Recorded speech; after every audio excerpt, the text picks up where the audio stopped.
Think about the last time you felt a surge of anger, or the way you can almost taste a memory of your favorite childhood meal. Today, we take for granted that these things are psychological processes. We have apps, therapists, and neuroscientists to explain them all. But if you went back to the year 1870 and asked a scientist to study the human mind, they would have laughed at you.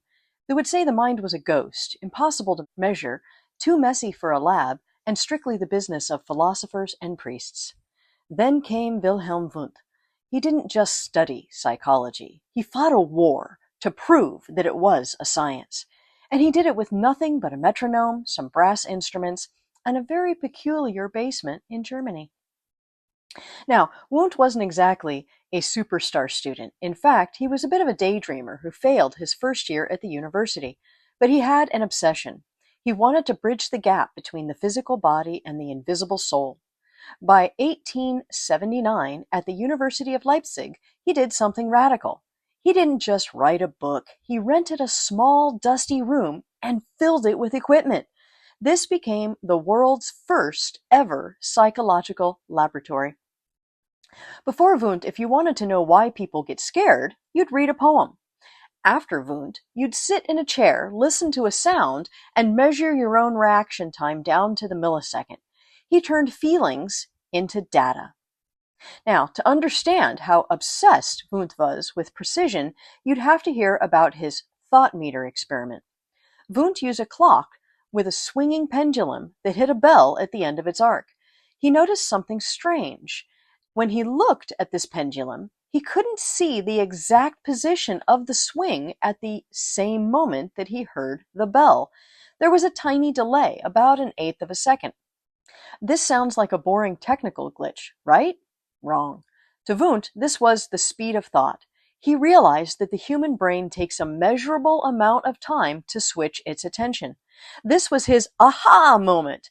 If the mind took time to process things, then the mind was a physical system that could be mapped, measured, and mastered. He called his method introspection, but not the journaling about your feelings kind.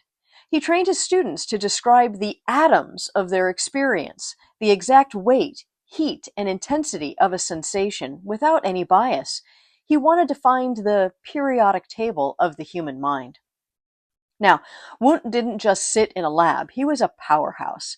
He supervised 186 PhD students, and these students went on to start psychology departments all over the world, from the US to Russia. While we've moved past some of his specific theories, every time you see a psychological study today, you're actually seeing Wundt's DNA. He shifted us from "I think, therefore I am" to "I think, and I can prove it with a stopwatch." Now, before you go, I'd like you to try a little Wundtian experiment today. The next time you're drinking a cup of coffee or feeling a breeze, don't just say, "That's nice." Try to break it down. Is it a sharp sensation? Is it warm? Where exactly do you feel it? You'll realize how quickly just how complex your simple moments really are. If this dive into the basement of Leipzig was helpful, hit that like button. It really helps the channel grow so I can keep bringing these pioneers to life. And if you want to understand the why behind human behavior, hit subscribe and ring that bell. We're just getting started. Thanks a lot. I'm Laura, and I'll see you next time.